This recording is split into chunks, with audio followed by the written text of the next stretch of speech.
Hello guys, welcome back to केपरेटर। और ये है निफ्टी का चार्ट और आज है निफ्टी की एक्सपायरी। तो किस तरीके से अपना ट्रेल प्लान करना है और क्या चीज़ें हमें सीखने के लिए चार्ट में मिलेगी उसकी बात कर लेते हैं। हाथ से चार्ट को सिखाने से मतलब है कि चार्ट को रीड कैसे किया जाता है। और एसएल तो सबके कटते हैं, स्टॉप लॉस सबके हिट होते हैं, कोई इसमें बड़ी बात और नई बात नहीं है।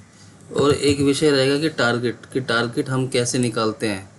कई लोगों के दिल में होता है कि टारगेट निकालना नहीं आता, तो इस वीडियो में बने रहिए और टारगेट निकालना भी सीखेंगे। टारगेट हम निकालेंगे ही कैसे, क्या बेस होता है टारगेट निकालने का, किस तरीके से टारगेट निकाला जाता है, ये सारी चीज़ समझेंगे हम आज के वीडियो में। तो चलिए वीडियो शुरू करते हैं। सबसे पहले हम आते हैं निफ्टी पे।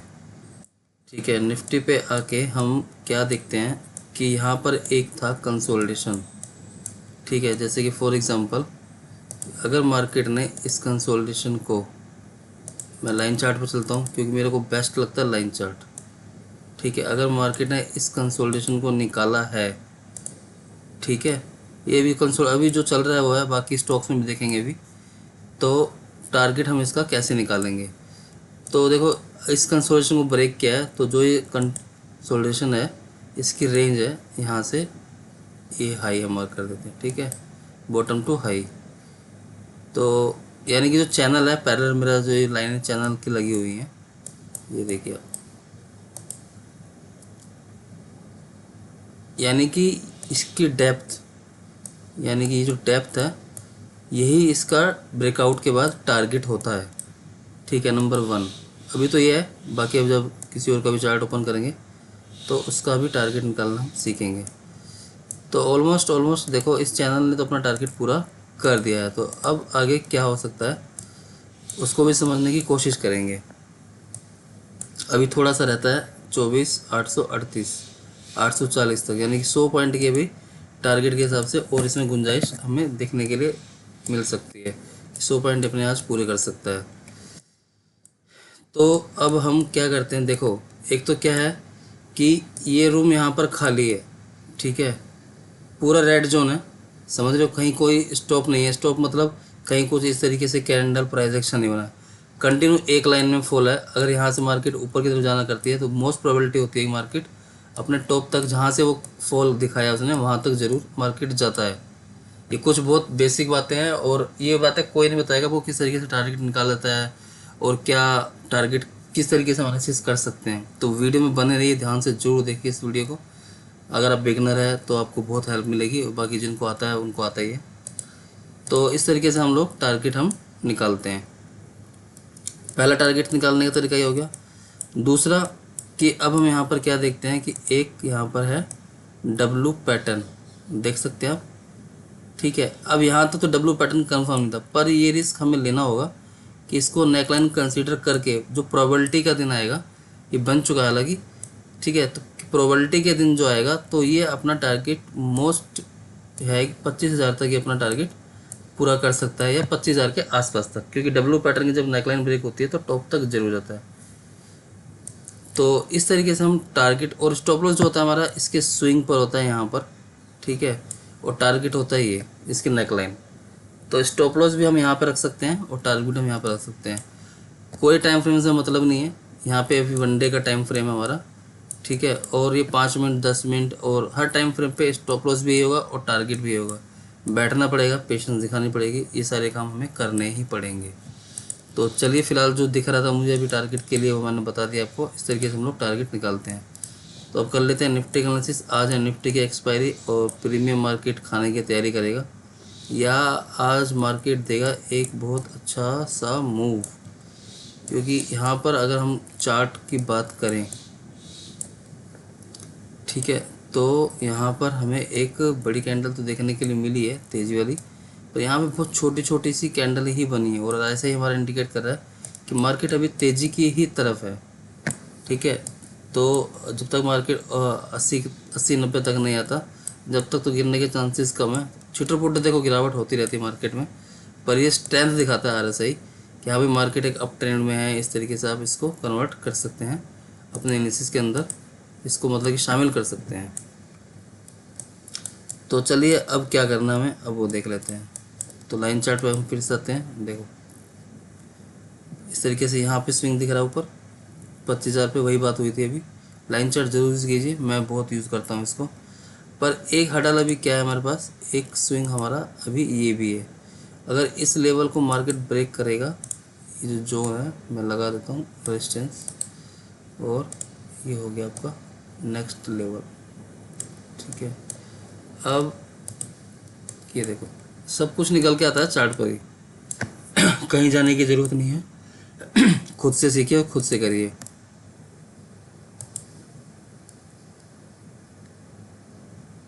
ये देखिए अब ये करेगा एक रेजिस्टेंस का काम, लॉजिक के साथ है।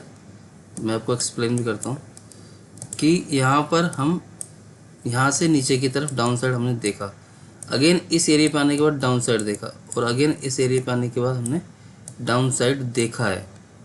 ठीक है, तो एक तरीके से डब्लू का एक स्विंग तो हमारा रेजिस्टेंस है, तो उसको सम्मान के कल मार्केट ने नहीं निकला, तो हो सकता है कि आज निकाल दे या ना निकाले, एक डाउन साइड का मूव यहाँ पर दिखा दे।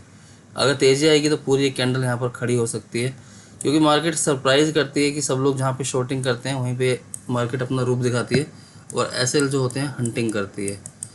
तो देखो चार्ट की रीडिंग में साथ के साथ ही कर रहा हूँ, ऐसा कुछ नहीं कि पहले से करके रखा हुआ है, लेवल्स हैं, चार्ट है, ये सारी चीज़ें समझनी होंगी हमें।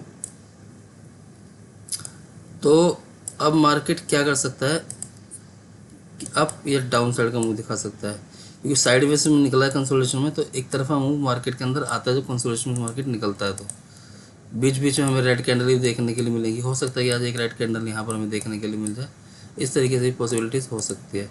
तो चलते हैं सबसे पहले 1 आवर टाइम फ्रेम पे। तो 1 आवर टाइम फ्रेम पे हम क्या देख रहे हैं यहाँ पे,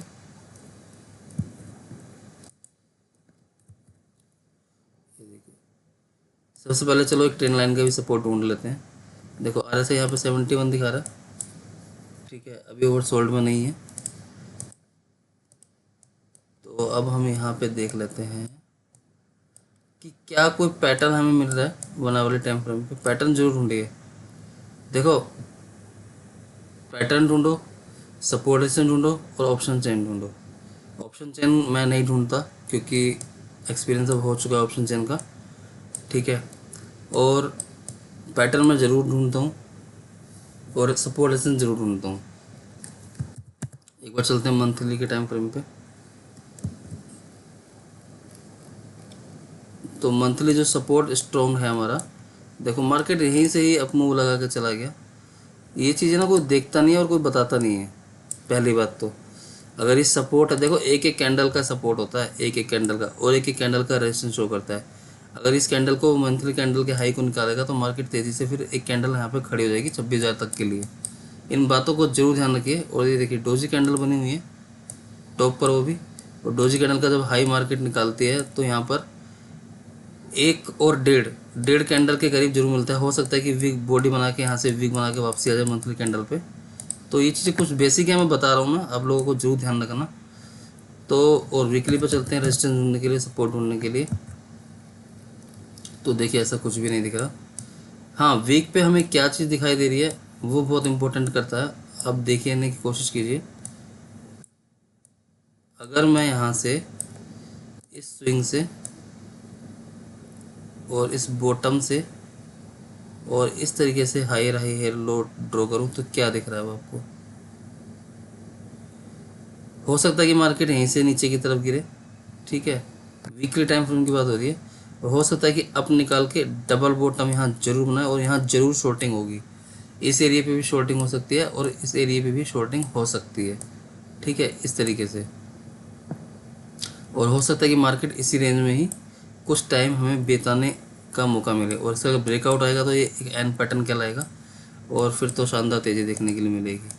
तो ये सब देखो एनालिसिस का हिस्सा होता है। ये जो आपको बता रहा हूँ ना मैं, ये खुद भी चार्ट ऐसे ही मैं रीड करता हूँ कि हाँ भाई ये पॉसिबिलिटीज़ है और ये हो सकती है। तो कभी भी याद रख लेना, ये जो डोजी कैंडल है, ठीक है, कभी भी कुछ मत करो, सिर्फ डोजी कैंडल एक पकड़ लो आप। ठीक है, सपोर्ट रेजिस्टेंस ड्रॉ करना शुरू कर दो। इसका हाई निकालती है, अगर नीचे की तरफ से ऊपर जा रही है और हाई निकाल देती है, तब आपको स्टॉप लॉस रखना है ये वाला पॉइंट। ठीक है, टाइम फ्रेम कोई सा भी हो सकता है, ये एक बहुत बढ़िया स्ट्रेटजी बता रहा हूँ मैं।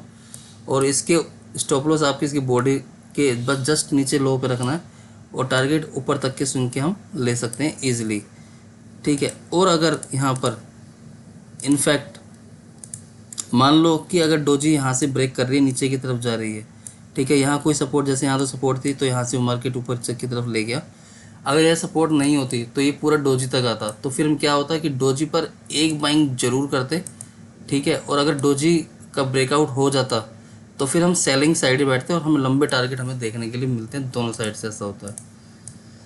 तो चलिए बात कर लेते हैं हम चार्ट की सीधा, कि चार्ट हमें क्या बोल रहा है। देखो कहीं ना कहीं हम एक रेजिस्टेंस पे खड़े हुए हैं, ठीक है, और मार्केट ने यहाँ पर एक बनाया हुआ है सपोर्ट, क्योंकि जहाँ मार्केट टाइम बिता रहा है तो उसका मतलब होता है कि वो अपना सपोर्ट बना रहा है, यानी कि levels is too high. Market मुझे लगता है कि आज साइडवेज का जोन 1 2 3 दिखा सकता है, कोई बुराई नहीं है कि साइडवेज मार्केट हो सकता है पूरी तरीके से। तो ये लेवल हम लगा लेते हैं, अगर शॉर्ट करेंगे तो हम 650 के नीचे ही करेंगे, कर सकते हैं, ठीक है। 650 के नीचे हम एक शॉर्ट कर सकते हैं। देखो वीडियो एजुकेशन पर्पज़ के लिए सब कुछ एजुकेशन में समझाया आपको, ठीक है। और 834 के बाद ही मैं बाइंग ही प्रेफर करूँगा, ठीक है, बिंदास वाली, यानी कि जो फुल कॉन्फिडेंस वाली होती है वो वाली। और शॉर्ट तो हम 650 के नीचे ही करेंगे, कर सकते हैं, ठीक है। और दूसरा क्या है कि हमारा, कि अगर अब हमें एनालिसिस कैसे करना है, मार्केट 3 तरीके से खोलता है, गैप अप, फ्लैट और गैप डाउन। तो कोई ट्रेंड लाइन ढूंढनी होगी हमें 5 मिनट के टाइम फ्रेम पे, कि कहीं कुछ सपोर्ट ले रही है, तो इस तरीके से इस तरीके से इस तरीके से इस तरीके से, हाँ हाँ हाँ हाँ हाँ, ऐसी तो कोई ट्रेंड लाइन मुझे नहीं दिख रही है। फिर भी मैं एक बार ड्रॉ करके जरूर देखूंगा कि ये हो गई हमारी, ना कोई ट्रेंड लाइन मुझे ऐसी नहीं दिख रही है, ना ना जी ना। तो मैं ना सिर्फ चुपचाप ना, अगर मेरे को दिन भर के हिसाब से ट्रेडिंग करनी है तो मैं शांति से चुपचाप बैठूंगा, और 834 जब लेवल निकालेगा तो मैं यहाँ पर एक बाइंग की अपॉर्चुनिटी देख सकता हूँ, कि हो सकता है कि मार्केट यहाँ से ऊपर की तरफ 25,000 की तरफ निकल जाए। और जो स्टॉप लॉस हो सकता है मेरा कि 800 34 पॉइंट का मैच, मैं एक एसएल देना पसंद करूँगा यहाँ पर, और अपना ट्रेड ऊपर की तरफ प्लान कर सकता हूँ, ठीक है। देखो चार्ट की बातें हो रही हैं कि हाँ भाई चार्ट मुझे बोल रहा है कि मुझे ऐसा करना चाहिए, ये सब एक्सपीरियंस से आ जाती हैं चीज़ें। और अगर मार्केट, हाँ 3 सिनेरियो डिस्कशन कर रहे थे, अगर फ्लैट खुलता है तो मैं वेट, या तो अगर मेरे को रिस्क लेना है तो मैं यहाँ पे एक 834 का एसएल लगा के, ठीक है, मैं शॉर्ट के लिए जा सकता हूँ। मेरे टारगेट 700 तक हो सकते हैं, 24,700 तक, ठीक है। शॉर्टिंग बनता है रेजिस्टेंस के ऊपर खड़े में, कोई दिक्कत नहीं है, बनता है। अगर एसएल 34 पॉइंट हो जाएगा तो पलट के मैं दूसरी तरफ बैठ जाऊँगा, ये एक सिनेरियो बनता है, ठीक है। रेजिस्टेंस है, मैं शॉर्ट जरूर करूँगा। हाँ इसके नीचे तो 650 नहीं तो बिंदास करेंगे, फिर तो कोई प्रॉब्लम वाली बात नहीं है, 650 के नीचे कर सकते हैं। छोटा सा एसएल देंगे यहाँ पे 30-40 पॉइंट का, ये लेवल का 700 का 700, हाँ 40 पॉइंट के आसपास का एसएल देके हम अपना ट्रेड प्लान कर सकते हैं। तो इतना निफ्टी का एक्सपायरी डे किस तरीके से हमें अपना ट्रेड प्लान करना है, और साइडवेज में बिल्कुल मत फंसना, हो सकता है कि मार्केट कंसोलेशन दिखा दे यहाँ पर, और एक कुछ इस तरीके से कैंडल का फॉर्म यहाँ पर ना कर दे। तो ये था दोस्तों निफ्टी का एनालिसिस। और देखो RSI जो होता है ना, देखो मैं आपको दिखा देता हूँ सारी चीज़ें, मैं शॉर्टिंग के लिए जो बोल रहा हूँ आपको, कुछ भी यहाँ पे छुपा हुआ नहीं है। देखो कहीं ना कहीं RSI भी हमें दिखा रहा है कि 5 मिनट यहाँ पे एक डबल टॉप पैटर्न इस तरीके से क्रिएट हो सकता है, और जैसे इसकी नेकलाइन ब्रेक करेगी ना यहाँ पे दोस्तों, तो एक शॉर्टिंग बनती है, ठीक है। और टारगेट यहाँ तक हम, इसका जो मिडिल पॉइंट है चैनल का RSI का, वहाँ तक हम ईजिली लेंगे, यानी कि जो मिडिल पॉइंट ईजिली आएगा हमारा यहीं कहीं तक आएगा। तो बस इस चीज़ों को ध्यान में रख के आप अपना ट्रेड प्लान कर सकते हैं, सीख सकते हैं। चार्ट को सीखो, ट्रेड प्लान करना छोड़ दो, क्योंकि चार्ट सीखोगे तो अपने आप ही सब कुछ आ जाएगा। किस तरीके से क्या साइकोलॉजी होती है चार्ट के ऊपर, ये सारा डिस्कशन करी मैंने। टारगेट कैसे निकाला जाता है, और एक तरीका होता है फिब का, कि फिब से लेवल कैसे निकाले जाते हैं। तो 1 डे के टाइम फ्रेम पे आता हूँ मैं। देखो लास्ट स्विंग क्या बन रहा है हमारा, टारगेट निकालने की बात हो रही है, जैसे कि मैंने वीडियो के शुरू में आपको बताया था कि टारगेट किस तरीके से निकलता है। तो यहाँ से हम फिब लेंगे, ठीक है। लास्ट स्विंग क्या है, हाई टू लो की तरफ मार्केट जा रहा है, तो यहाँ से हाई से लो कनेक्ट कर देंगे, ठीक है, देखिए, और मार्केट गोल्डन रेशो के ऊपर है, 0.61 के ऊपर। तो और हमेशा यहाँ से मार्केट में एक तेज़ी ही आती है, जब तक इस लेवल के ऊपर है हम बुलिश मानेंगे खुद को। और ये लेवल देखो 650 ही निकल के आ रहा है, कि 650 के नीचे हम शॉर्ट करेंगे, कर सकते हैं, ठीक है। और उसके ऊपर हम शॉर्टिंग के बारे में नहीं सोचेंगे। थोड़े से पॉइंट मिलेंगे यहाँ पे जो रेजिस्टेंस का शो कर रहा है, पर जिसको थोड़े से लेने अपने थोड़े से ले लें। बाकी तो ट्रेंड तो अपसाइड का ही है, और हो सकता है कि आज एक कैंडल बड़ी खड़ी ना कर दे अगर साइडवेज मार्केट नहीं होता, क्योंकि एक्सपायरी वाले दिन देखते हैं कि इंडियन मार्केट ज़्यादा साइडवेज ही रहता है। तो इस सब चीज़ों का ध्यान रख के अपना ट्रेड प्लान करेंगे। सारे सिनेरियो डिस्कशन हो चुके हैं हमारे कि किस तरीके से हम ट्रेड प्लान कर सकते हैं, टारगेट किस तरीके से निकालता है। आई होप वीडियो में आपको बहुत कुछ सीखने के लिए मिला होगा। अगर ऐसा है तो वीडियो को लाइक कीजिए और कमेंट जरूर कीजिए और सब्सक्राइब कीजिए, क्योंकि सब कुछ फ्री ऑफ कॉस्ट है यार, इतना तो बनता ही है। चलिए ठीक है, फिर मिलेंगे नेक्स्ट वीडियो में। Thank you, tata bye bye so much.